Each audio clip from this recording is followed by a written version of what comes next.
Hello friends, welcome back to the channel, and if you're new here, welcome. My name is Trina, and in today's video it's going to be a little bit different. So I'm actually filming this on our dining table, and it's not going to be about this notebook. Actually, I'm just going to put it here for the sake of something to look at maybe, because what I'm going to actually do today is a sort of vlog. You know those video ideas or whims that you have wherein you went from I want to do this to maybe I should do it and let's just do it. So I just turned on the camera right now. It is 4:28 p.m. August 2nd. It's a Wednesday, and I actually wanted to do this vlog. I'll start this off with context. I was watching a bunch of reading vlogs by Katie Colson. I am super into booktube and unhauling videos, even though I am no longer an avid reader of big books and such, unlike when I was in high school and college. So I was just watching her vlogs because I really like listening to her chaotic energy. I really like that, and she almost, for me, I guess she almost sounds like Sophia Nygaard, her voice, and so I really like that. So yeah, I continued watching her content, and I came across one of her reading vlogs wherein she actually read, this is my manga journal by the way, she actually read Blood on the Tracks, which is a psychological horror manga that is still ongoing, which to me, I don't really do ongoing manga anymore, but as you can see from the prints that I printed out here to stick on this manga journal of mine, it is the art style is very beautiful. I really like the art style, and it is a slow burn psychological horror, but from the get-go, you know that both of them, it's about a mother and a son, and how their love became overbearing, and it's a love that is too toxic basically.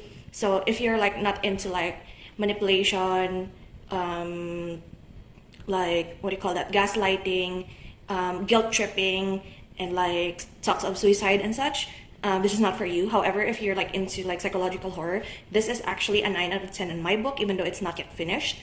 I really enjoyed it actually. So I was reading this yesterday. Actually, I finished this yesterday. It's 2 hours of reading, 149 chapters, and throughout the whole reading experience, I was thinking of actually vlogging it. I was I wish I vlogged my reactions, because I was constantly every other chapter, from the beginning of chapter 4 up to the very end, I was ranting to my friends on our friend group chat about this manga, and how this mother treated the son. However, the son is also an unreliable narrator. And I kept on ranting, I kept on oh my god, this is so good, and also this is so bad, this is so toxic. But then again, it is there is a reality to this attached to it, but sometimes some of the scenes are exaggerated and such. I won't go through too much of this because this is not what the vlog is about. But this is what sparked me to starting this vlog actually, wherein I wanted to record my reactions on reading something. But what I'm going to be reading actually in this vlog, as you can see in the title, I hope, is a very big book that I also just watched a Katie Colson reading vlog about, which is actually House of Leaves by Mark Danielewski. I can't say that, but yeah, I saw this, I saw her vlog of this actually, and she started off as very negative about it, and then ended up, spoiler alert, if you haven't watched that, I will try to link the whole video up in the iCards. It is an hour-long reading vlog, and I love every minute of it. She went from I hate this to I love this, and the madness that is this whole book. So basically, House of Leaves, just what I gathered from searching about it, is a psychological horror with romance in it. It's a love story, but it is very much a satire on academic criticism, if I googled that properly. So that is what I'm hoping to be reading in this vlog. So if you're seeing this video, then probably I am successful, but if not, then I'm not sure actually. This is tiny when it's on the screen. This is a very big book, 728 pages for the whole PDF file of this. I just googled the title and this came out, so this is what I downloaded. And I have seen in that vlog wherein it is very much a chaotic mess. Like the pages have like you could jump through pages. Some pages are like 2 lines or something, like poetry, and some are like whole pages of whole text, and you jump through like going back and forth to different timelines and different letters and such, and also like the twists and turns of the whole layout. And she said it's very unique, and it's like the experience going through this is simply a spiral into madness of some sort, and it took her like many days to finish it. So I'm not sure how fast I will be able to read this. I'm not necessarily a slow reader. However, I do want to like vlog the experience, talk through the experience, and maybe journal about it once I finished, or like going through it, like commonplacing and such. Half of me actually searched for a physical copy of this book off of Shopee, and it was kind of pricey. Of course, it is a very big book, and I'm thinking like it would have been better if this was a physical copy, but I don't want to like, if I have like the ebook version, I don't want to like spend 1,000 pesos worth of a secondhand book if the whole plot or the premise of it is not for me. Although, as you can see from my likes, I do like psychological horror, so I'm going to give this a try. I was thinking actually of choosing one big book to finish in 2023. As I said, I am not much of an avid reader anymore, but I would like to like have one big book per year, because I read a lot of manga, I watch a lot of anime. If you're new to this channel, that is like my form of entertainment that I like to consume. I'd rather watch an animated or like read a manga than read a big book that I am not sure if I like going into. So if she likes it, then maybe I will like it as well, because apart from like her loving Flowers of Evil, I really hated that manga actually. She really loved that, so that's like the only divide that I don't really agree. But it is what it is. It was hit or miss, and it was a miss for me, but it was a hit for her. That's very acceptable. That's fine. But I am hoping that if ever I get to read more of this book, I will share some of my reactions to you guys. So yeah, that is basically this whole video, and I hope you enjoy like this little something from me.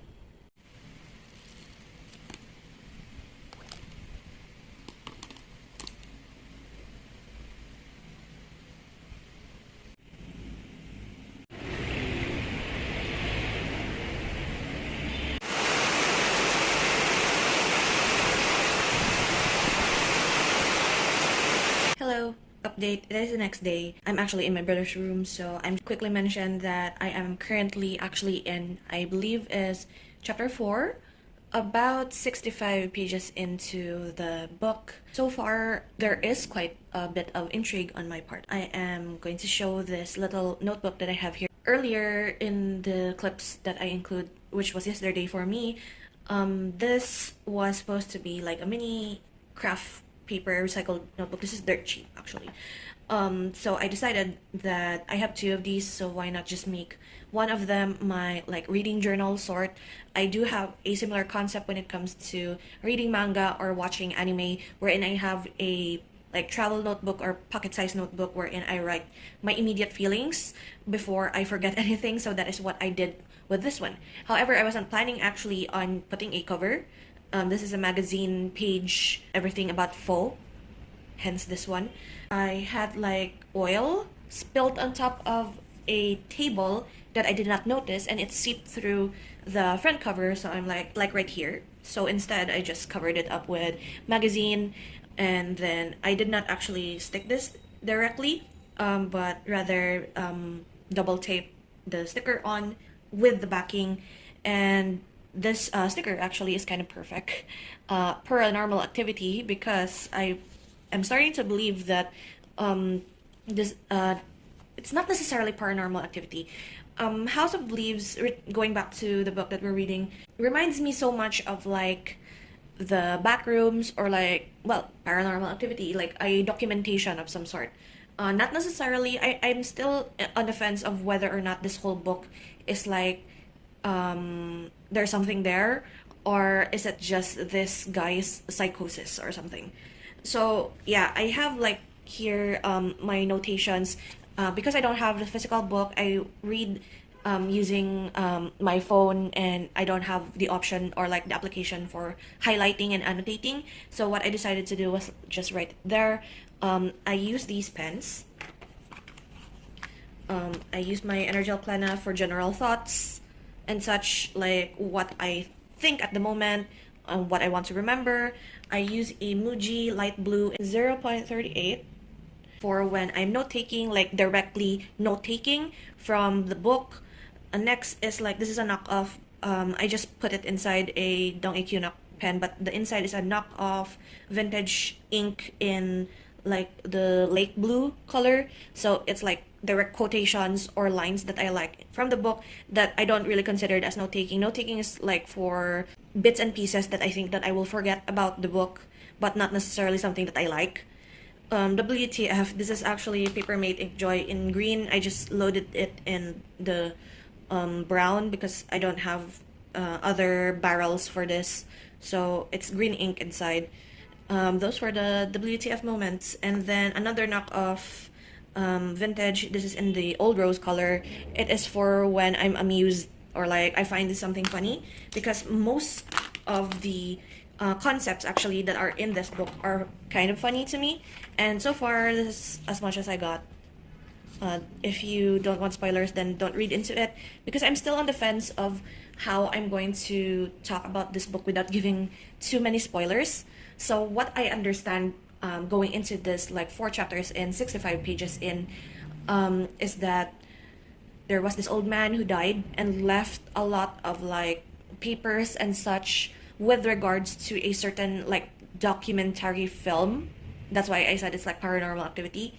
So in this documentary film called the Navidson Record, it is about a family who moved into this house, and the purpose of putting up cameras based on what the husband wanted was to record moments in their family life going into this new house, moving in. In a way, it is like his creative project because he's a photographer, and certain inexplicable things happened within the time frame that they moved into, the whole length of the film. This film was like treated like a hoax or something until it sparked more and more intrigue from the public. And this is, I think, where the academic criticism, satire that they say, because the whole book actually reads like a research paper. Like it is like intervals of research writing and like storytelling, and then the commentary of Johnny, the narrator, I believe, in his own life with regards to reading these papers. What I find amusing about this is that I actually graduated from a university that specializes in like research studies. So I am also like a research student, but only in like business, like in management standpoints. So it's fairly different. This is more like a psychological and filmography research base. And there are a bunch of like citations and such, which I believe Johnny said was some of the citations are very vague, and some he doesn't know if it is real or not, because no matter how he searches, there is no such thing as that book or that essay or something.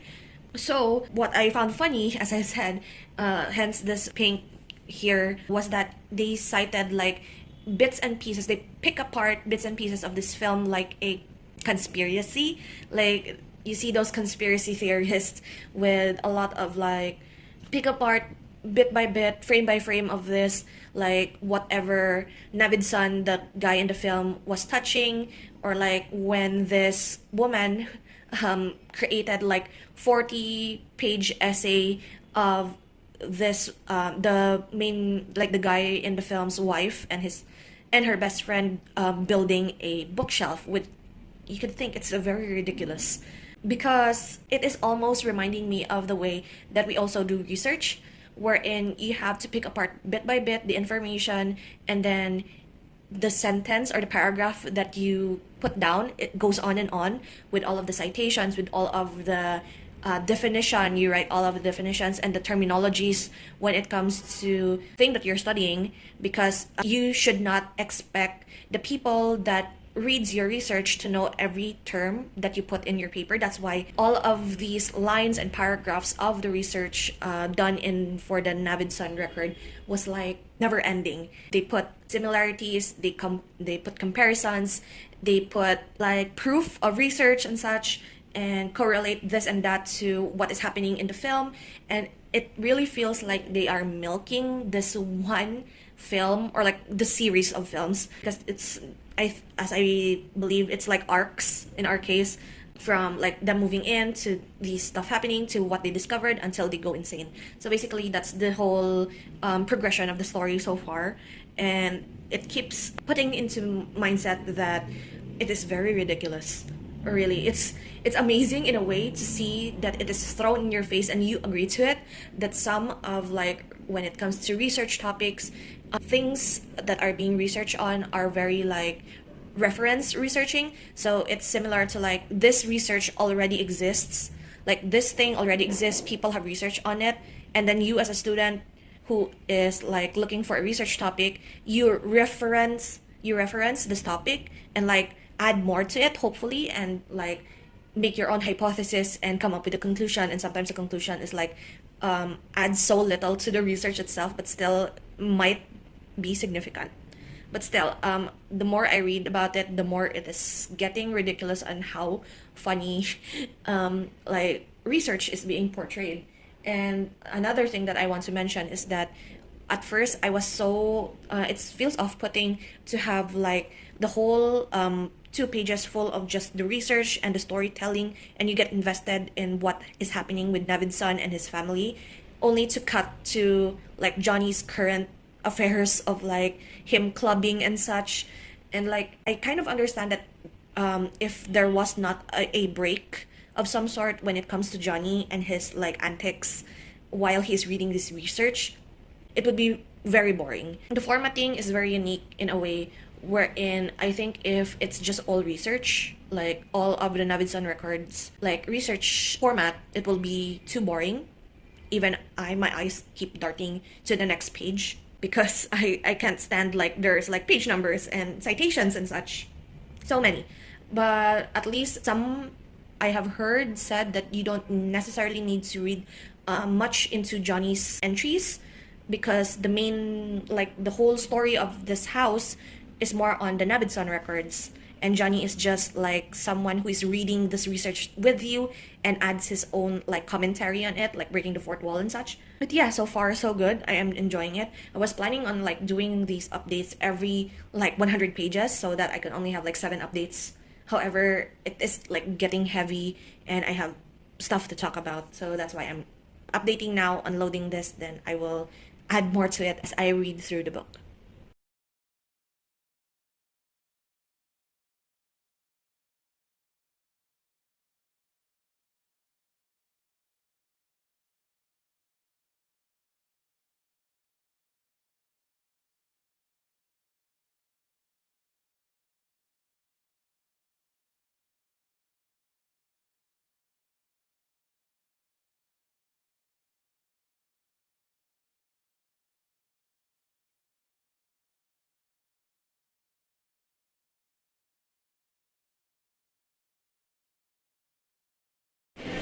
When it's like pages and pages of references of places, names. Yes, so hello update. I think it has been like 2 days since I last updated, and clearly I forgot where I was during the last time I updated, but I'm currently 340 pages in chapter 12, knowing that I was about to like say that I was supposed to update every 100 pages. However, there are just bountiful of like pages after pages of like almost nothing. Like, if you have read this book already, you would have known that there are like multiple pages wherein it's just paragraphs after paragraphs of like references, and this is just slight spoilers. However, if you don't care much about this sort of topic, it doesn't really spoil much of the story. There are just like pages after pages of like references to names and places. And funny enough, actually, I have written it down here, I think. The person that helped this old man write these passages and like research on this paper and such, they admitted to having some of these names. Like, it's a list of photographers, I should quickly mention. It's a list of photographers, and the names that they put in there are actually, most are like picked out at random, like from different places. They like open a book and see a name, and then they add that name without it being an actual photographer, so to speak. It's just that. It's like 3 pages long, filled with names that you would not exactly reference to if you are actually reading. And it's sort of like a very, it's sort of like a, yes, so hello update. I think it has been like 2 days since I last updated, and clearly I forgot where I was during the last time I updated, but I'm currently 340 pages in, chapter 12, knowing that I was about to like say that I was supposed to update every 100 pages. However, there are just bountiful of like pages after pages of like almost nothing. Like, if you have read this book already, you would have known that there are like multiple pages wherein it's just paragraphs after paragraphs of like references. And this is just slight spoilers. However, if you don't care much about this sort of topic, it doesn't really spoil much of the story. There are just like pages after pages of like references to names and places. And funny enough, actually, I have written it down here, I think, wherein there are like the person that helped this old man like write these passages and like research on this paper and such, they admitted to having some of these names. Like, it's a list of photographers. I should quickly mention, it's a list of photographers, and the names that they put in there are actually, most are like picked out at random, like from different places. They like open a book and see a name, and then they add that name without it being an actual photographer, so to speak. It's just that. It's like 3 pages long, filled with names that you would not exactly reference to if you are actually reading. And it's sort of like a very, it's sort of like a, as it is a satire, and it's also like a gag, wherein no matter what citation or like references you put in a research paper, if it's like very much a very long one, it starts to become very tedious to cross-check everything. So it's like placed there because the longer it is, the more people won't read it. So like, even if it's a fake name, if the references are not real, nobody will cross-check it because it's just too long and too tedious. So I think that is what point of those like 3 to 8 pages. Some are like, there are like 3 pages long of just names of supposed photographers, and like 5 pages long of like places that are referenced to like structural architecture and such. And like, who's gonna read through all of those? It's very much like ridiculous, and it's actually very funny. There are also those citations where in the titles, as like Johnny the narrator said earlier, that some of the citations do not exist because they are like very much a pun or like a gag, or very very specific or oddly specific to the topic as a citation reference. And I find it amusing still. But coming into the 300 mark of the whole book, I'm actually at a hair salon yesterday, and I was reading through a passage of Johnny wherein yet again he has someone, this woman that he was sleeping with, and I really had to like skip the whole paragraph of like a very explicit explanation and like her description of her body and such during sex. And I'm like, nope, I'm not reading this while there's a hairdresser behind me. So I skipped the whole paragraph and I didn't turn back. I really didn't care. For each and every passage of like Johnny talking to this woman and trying to like, it's a different woman every time, I feel like, but there are some recurring people. But every time Johnny speaks of a woman who he is like wanting to sleep with, I just skip it. I don't care. I don't care. Those are like the adult fiction like tropes that I really don't care. Like, a guy needs to sleep with a prostitute or something to make things like spicier. It doesn't really forward the plot that much, except for when these like girls, these women that he sleeps with, somehow have a connection to the old man who is the writer of all of these papers that Johnny is reading. Like, that's maybe the forward plot to it. But sometimes it's nothing. It's just his spiral into madness. And that's basically the spiral of this whole book. However, I have gotten to that point wherein the book is getting more interesting. It's more of like the fear is setting in, the paranoia is setting in. The characters in the story are like feeding into their own like horrors. We're in like in a pitch black dark room wherein you have no source of light or have nothing there but silence and cold. You really end up having to like be delusional and imagine some stuff, even though there's nothing there. So they are feeding their own paranoia, hearing stuff that probably isn't there even. And so yeah, that is so far where I am, and I'm very much interested in that. I think the reason why I was in the doctor's waiting area earlier this morning as I am filming this part today. I read from page 119, and now I am currently 340. So much of a skip because there are a bunch of just one paragraph page. It feels like building tension. So I am reading through like an ebook PDF form, so it feels not as effective to me, I believe, as compared to someone who is reading a physical copy, because it's like one page, one line, like exactly like one page, and then there's like one paragraph, and then on to the next page, and then one paragraph. So for me, it feels like as they were descending down these stairs, if you have read this, there's stairs. It's a house, there are stairs. So as they were descending through these stairs down, the paragraphs are like almost like steps of a stair. So I think that is how the book is trying to be formatted, or the layout makes you feel like you're stepping downstairs as well. And also all of these transmission records and like voice lines of the book are very interesting on how it portrays one man being in total darkness and how it ruins him, and how each person tolerates darkness differently. Like some of them like are very adventurous, some of them like shy away from the darkness and rather step out into the light and something like that, which I think is kind of like a metaphor actually for like the unknown. Who knows? That's how I interpret it, at least. But yeah, 340 pages in, a few more, like 400 more to go.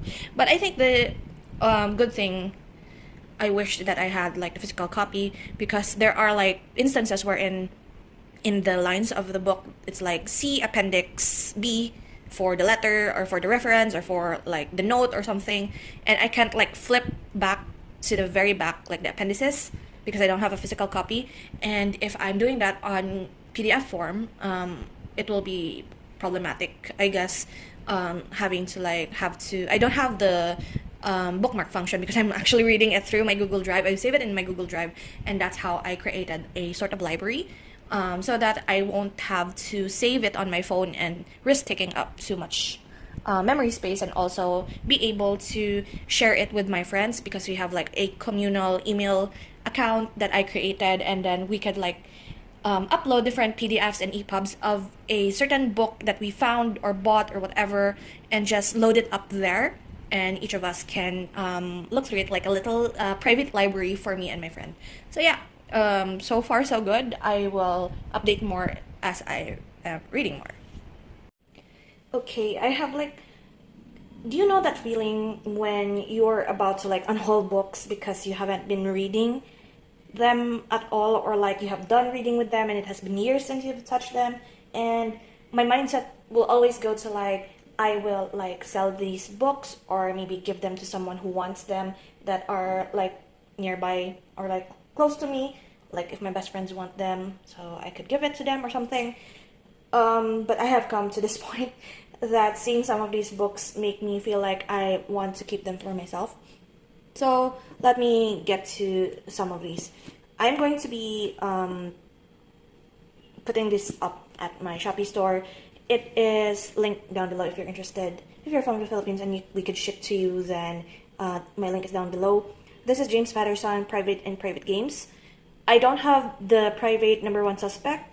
I don't know which of these go first. I had this for like years now, and my aunt and I really like James Patterson and how he writes. However, my aunt doesn't care much for these anymore, and it's like they're in my shelf for like years, and like if someone wants them for cheaps, then next I have here actually Disclosure, Michael Crichton. I've already sold my copy of The Sphere. However, that copy was like more in better condition than this one.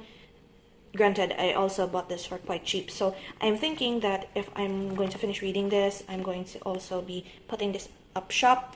So the next ones are actually like more of a difficult decision for me. As you can see, this is my very first book that I ever bought for myself. For me, this is kind of like weird, right? Because I am not a romance girly. Even if I watch anime and such, romance is not like my number one genre. I don't gravitate towards that. And this is actually a romance book about, what do you call this? If I could remember correctly, this has been years. I think I was in an out-of-town competition, a journalism competition, and it was my first time traveling like with a group of like my teacher and a group of friends for the competition, and not with my parents. And I was like, I won an award and I wanted to reward myself with a book, and I went to this used bookstore and this is what I got. Forget Me Not Sonata. It's basically like music and a romance between brothers and, was it twins? Was the girls twins? Like one of the main character is said to be like, actually it's multiple perspective now that I think about it, but one of the girls is very like fancy and very girly, very pays attention too much on her like physical appearance, and the other sister is like, they call her like a plain Jane and such. And the more they describe it, it's like they are following the story of these two sisters, the romantic interest that they had, like their lovers and such. There's a bit of cheating as well, and how they realized that the girl that they were bullying as being very plain and very boring turns out to be the prettier sister and the nicer sister, and has her life more put together despite her looks. It's now that it's not a good description, so to speak. So this is why I'm like, am I gonna get rid of this or not? Because this is like sentimental value for me. I was like in high school, like freshman year of high school when I got this, and I really liked it. However, thinking about it now, there's a lot of spicy scenes here as well, but not too in your face. Granted that I was reading this when I was like 14 or something, but still, it's fine. That's why I don't know if I would want to get rid of this, because to me, the way the women were portrayed in this book is like, I don't fancy it anymore, and also it's romance, and I don't really like romance anymore. So that's one that is like at the back of my head, whether or not to get rid of it or not. I mean, it's only a small book. It could still fit in my shelf, but still, if someone wants it, then why not give it to them? Like something like that. So next we have here, I am a very big fan of Rick Riordan. Percy Jackson was like my first series that my father bought me, even before Harry Potter actually. I was a Rick Riordan fan, and I am keeping my Percy Jackson set, my box set, which is a gift from my dad, so I'm not getting rid of that. I am also thinking of like rereading it, like some sort of like a reading vlog, whether or not I still love the series after like maybe 8 or 10 years after reading it. But still, I have the first book of Apollo Trials, which I cannot for the life of me remember if I have finished reading or not. That is how bad it is, that I cannot remember. No, the book is not bad. I mean, my memory is bad. If whether or not I have read this, it is about, of course, Apollo and how he is being punished and being sent to the human realm. And there are like 4 of these books. As you can see, I'm already struggling if I'm going to get rid of this or like sell this or not. Look at it. It's so beautiful. I have kept this better compared to the other books that I have gotten rid of, except for this one. This is kind of like dust and such. But this is like in the best condition that I could keep it in, especially these parts, because these books have not seen the light of day. I haven't taken these out of my house ever since opening it from its packaging. That's why it has been like in good condition, except of course the top, because my shelves. But I also have Magnus Chase and the God of Asgard, books 1 and 2. My brother bought this for me, I believe, and I bought this for myself. The first one, I have finished reading the first one. I am in the middle of the second one, which is like a funny thing for me because I only read this whenever there is a power out, like a 12-hour to 13-hour power out, and I don't know where I am anymore. I think I was in page 50 when I last remember if I read this or not. I think I'm in page 50 or page 100, so that means I have to like read the whole thing again. But I also found like PDF files for book 3 of this. So books 1, 2, and 3 I have PDF files for that I sent to my best friend in the instance that she wants to read those as well because she's really fan of the Red Pyramid series. So this side, as you know, Percy Jackson is the Greek gods. The Last Olympian, or like that second series, is for the Roman mythology and the Roman gods. This one is Annabeth's cousin, Magnus, and his Norse mythology series. And also, of course, Red Pyramid is like the Egyptian gods. And this one is just like Apollo. And I don't know how many books there are. But look at this spine. Like, it's beautiful. They're beautiful, like, books. And I don't want to see these go. However, I'm thinking that if I can't find book 3 of Magnus Chase, book 3 and 4, because this series is already, like, completed, I believe. So I'm thinking about letting go of the Apollo trials because I have not been keeping up with it. So yeah, this is like the mental struggles when it comes to, and it's not cheap too.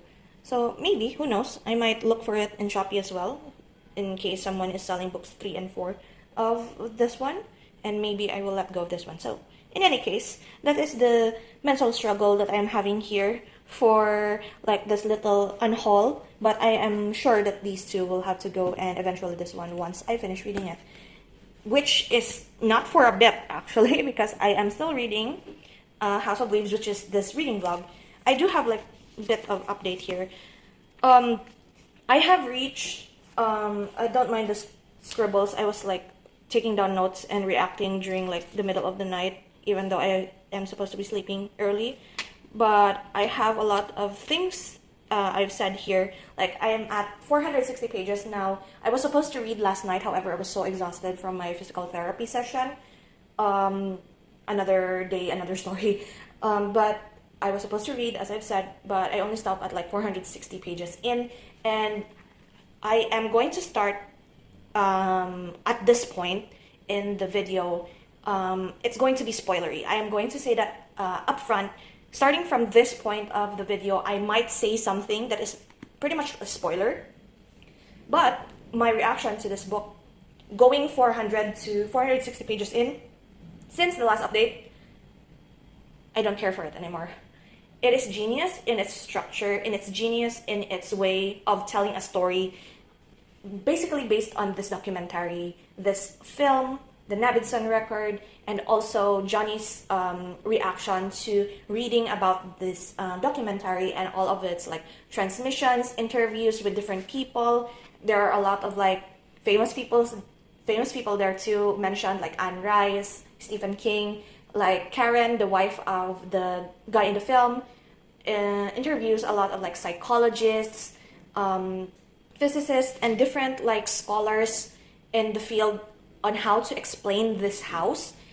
And I think a few of them actually are hitting on her, and it's one time it's amusing, 2 times it's too much, I guess. It's like every time she asks them a question, they answer the question and then asks her, are you free this afternoon, or are you free this evening? They are hitting on her, and then they ask, is this the recording they meant, is this recording or something like that, or turn that off, because they were like hitting on her. And like, that's so bad.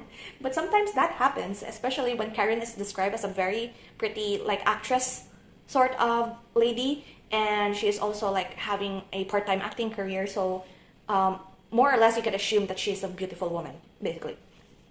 And also there are like a lot of situations, so this is a spoiler already. Navidson is a photographer, and he has taken a picture of this girl named he named Delial, which is a kid that is about to be that is about to die, basically, reminds us, they reference it to, of that Nobel Prize Award photograph of a kid wherein a vulture is waiting for that kid to die, something like that. And this reminds me actually of that, where did I read this article of that very much a tug of war in the morality of the photojournalist whenever they are like in a life and death situation, wherein this kid is starving and is almost dying. Even like photojournalists of like wartime, like they know that their duty is to capture the story and capture like a still moment in time in history, basically. And of course they're also protecting themselves in amidst this life and death situation. But that few seconds of you pressing the trigger and taking the photo, you have that mental struggle of like, will you take the photo or will you save this person's life? And I think that is the spiral into madness of Navid's son, as he is like having these nightmares of this little girl that he took photo of. He won an award in the cost of like this little girl's life, basically.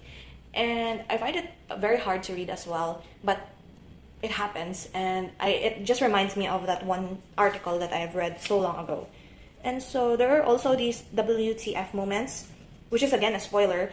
I did mention, like, I ridiculed it a bit earlier in this video, wherein Navid's son touches on like Karen's jewelry box, her hairbrush, her perfume, and I was like, that is an oddly specific thing to mention in a book. And I was thinking that the people who mentioned that like in their papers and such regarding these three items were like just milking the content for the sake of having a thing to talk about in their papers and having it be so exaggerated. Like, what is the meaning of this like jewelry box? What is the meaning of this hairbrush? And what does it represent in the whole film? Like, it's symbolism or something. Turns out it really was symbolism. There was really something in the jewelry box that is related to like Karen's past that she has not shared with Navid's son, and somehow Navid's son knew but did not like confront Karen about this truth that she has been hiding about her past, and yet Navid's son still loves her. And it's beautiful in a way. The romance is like, in a way, very there's so much turbulence to it, but they realize as time goes on that they still love each other and they're still fighting for each other, even though Navid's son is like hit with another trauma down in the book, and it hurt him so much that Karen has to like pull him back up to life, something like that, wake him up or something.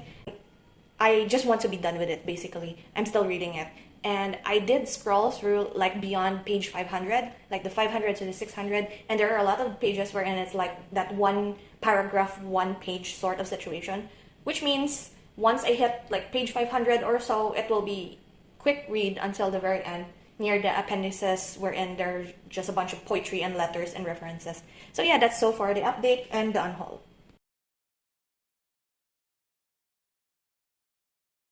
Hello! Finally, I am actually back and finished with House of Leaves, and therefore this is probably the final clip that I am going to be filming for this reading vlog.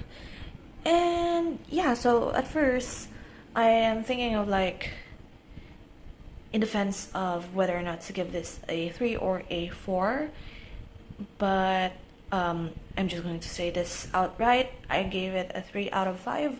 It was fine, but it was not as per se my favorite.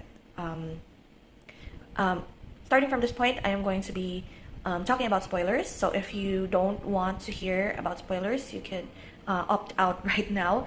But anyway, I'm going to flip through first the notebook, my reading like annotations type like reading journal, so you could see how much that I have written on. So anyway, I did notice that I am using like the Muji sky blue color pen, and it does kind of like, it's quite hard to see and quite hard to read, especially when there is like black at the back that shadows through the page. So what I did instead was just to indicate it with the light blue and then write it all in black. So yeah, 1, 2, 3, 4, 5, around 5 pages. This is like my final thoughts page. I did reward myself with a sticker here. Started August 2 with reading the book. Finish yesterday evening for me, August 14. So basically almost 2 weeks. I did read like on and off, so that's why it's like it reached to this point. I'm not really that much of a fast reader myself. However, I do happen to like read only at night or during like waiting for the doctors, during like waiting for the doctor for my doctor's appointment. So usually that's the only time that I read, so maybe more or less an hour or two per day. So that is why it took me like 2 weeks to read 700 plus pages. I did not manage to like dig deep into all of the poetry as well as the entries that are not English. So I don't know how to read, and therefore I just ignored it and just skipped the page. This is where I believe I stopped from last time because I started writing here. And what I want to call out here actually is this one. One of the best interactions when it comes to like Karen's transcription of like interviews of professional people after she showed the video of like, what do you call that again? Was it exploration number 4? I believe, of the Navidson records. Karen said, "What about my character's fear of darkness?" And Paglia said here, "Pure fabrication. The script was written by a man, right? What self-respecting woman is afraid of the dark? Women are everything that's internal and hidden. Women are darkness." And then she proceeds to like hit on Karen after this, which, to be fair, it was quite annoying. But I really like this interaction because it somehow sparked Karen, who was kind of a bit afraid of the darkness and also the house near the end, because it swallowed their whole like first floor and almost got her kids killed when they were planning on like going to New York, leaving the house. And Navidson was finally, he was trapped there for a long time, and then when he finally came out, they decided to like, Karen decided to like leave the house and take the kids with her. And so this is when this interaction came in, of her interviewing some of the professionals. And then she was like, she was afraid, that's why she didn't return to the house, even though Navidson was there. Like, he came back to the house and did not contact her anymore. So for me, it is like her driving force, wherein her fear of losing Navidson was like greater compared to her fear of the darkness and of the house. And she did like this badass moment of like, go get your man or something like that. So yeah, that is like one of my one of the parts that I liked. Another here is that I read all of the letters that Johnny's mom wrote to him when he was like growing up, looking for like a foster family, while his mother was in the institution, like a mental institution, I believe. And it started off as someone, like a mother writing to her kid that she really misses, but she knows she is incapable of taking care of him. And so it started, as I keep on reading it, it started to grow very suspicious and very, what do you call that? It's like it's starting to become too much.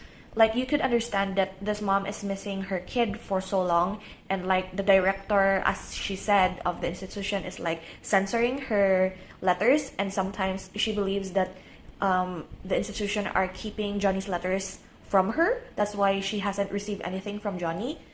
And later you do realize that the reason why she is in an institution is not because of her husband's death, but because of an incident that happened with her and Johnny when Johnny was still a kid.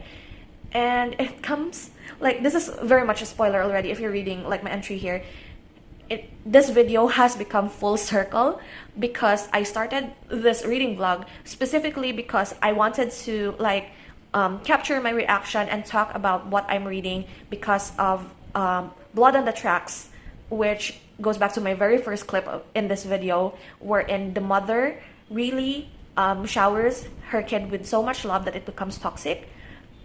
This is the same case here, and the mom was like, I love you too much to not want you to live on and suffer the pain that we call life, basically. So like, I gave birth to you, I could take it away from you, sort of situation, which is like as I said, full circle, because that is also the story of Blood on the Tracks in a way, but only this is like too much love, and that was there like too little empathy, something like that. But still, there is like so many things that surprised me here. But to be perfectly honest, I don't find this book scary at all. Like, yes, it is psychological horror. It's like these characters in the book are put into the situation that are uncomfortable to them. And I believe there are so many interpretations to this book. Depending on who is reading, I believe there is a different meaning to the darkness of the house for each and every person.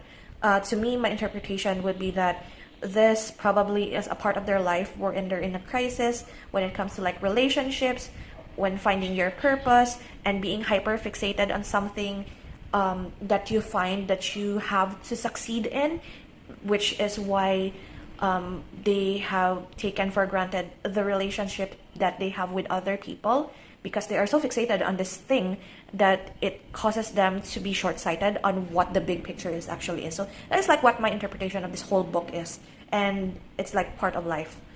And there's also this one case here that I find amusing, wherein like there is this one case wherein Navid's son got trapped inside of the darkness of the 5.5-minute hallway, as they call it, again, because he went back after the incident with Tom, his identical twin. The incident with Tom broke him, and therefore he returned to the house and to the darkness, and he couldn't get out again, obviously.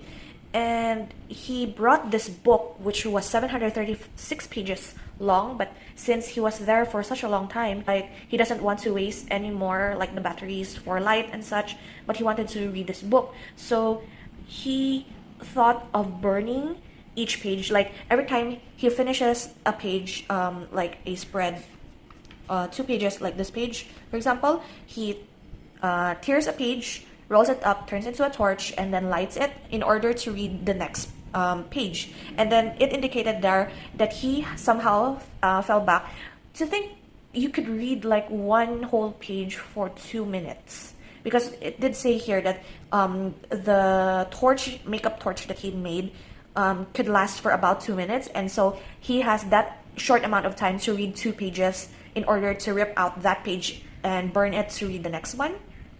And he fell behind on reading, and then I quote here, or maybe the words in the book have been arranged in such a way to make them practically impossible to read, which is almost calling out on itself. Like, this book itself is calling out, and like it's like very amusing to me. And also Johnny, I believe, was the one who said it. Make no mistake, those who write long books have nothing to say.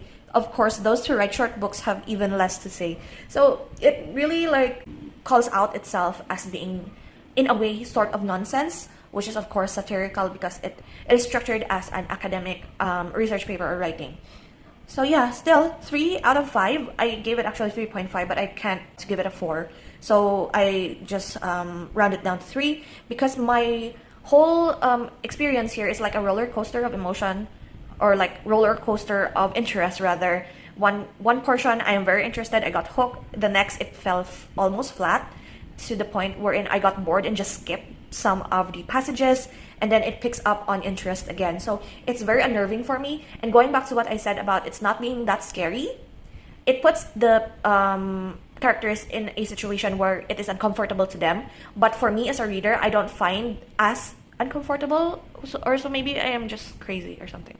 Because I'm really like, I do like reading psychological horror and horror books in general. Or there are others that I have read or watched that are more disturbing than it is here. So that is why it's not really scary. And I did mention this to my best friend who is really not into horror. Like, it's not really that scary, but then she told me, she's like, I still won't read it, because I think what she meant was that what may be not scary to me could be very disturbing and scary for other people who are not like consuming psychological horror as much of a regular basis. So almost this, even though it's like a plot twist, it's not really like surprising for me. So basically that's it. So yeah, I still like it. Do I recommend it? If you have the patience, you might. But really, it's there are so many things here that you could call boring. So yeah, this is not the best book probably to put me out of a reading slump, because I do find it do not finish books that often. The very last book that I have finished this year actually was Lock Every Door by Riley Sager, which is a thriller mystery sort of situation. I did like it at first, but then going back to it and like sort of make it marinate in my head, it's kind of also like meh. But I'm actually giving Riley Sager another try. Like only today did I actually discover The Only One Left by Riley Sager, so I'm going to give it a try. That is for like my digital read, wherein I bring whenever I go out, and then the one that I'm going to be physically reading is Disclosure by Michael Crichton. So yeah, I hope you somehow enjoyed this, and I will do better next time if ever I'm going to do a reading vlog. At least this for me was like an experiment that I wanted to try. And yeah, if you stuck around until the end, thank you so much, and I really appreciate you. So I will see you in the next video. So until then, guys, take care and bye-bye.